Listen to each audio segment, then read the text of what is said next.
বন্ধুরা, আজ আমাদের কাছে একটি ফ্যান এসেছে। দেখেন, এই ফ্যানটা এসেছে আমাদের কাছে।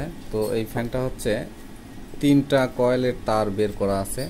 তো এই ফ্যানটাতে সমস্যা ফ্যানটা ঘোরে না। আসলে কিসের কারণে ঘোরে না অবশ্যই আপনাদের আমি দেখাবো। আর দেখাবো এটা যে আসলে ঘোরে না কিসের জন্য।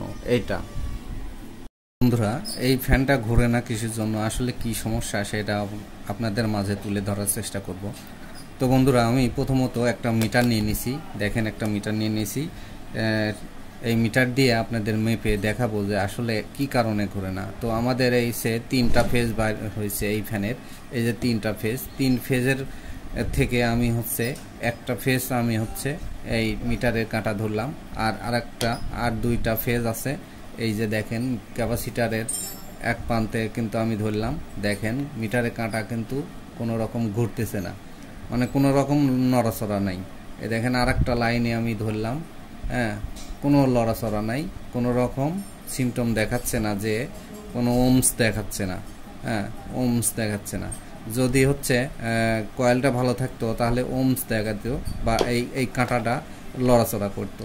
তো আমাদের সমস্যাটাই এই কয়েলটাতে, এই কয়েলটাই সমস্যা।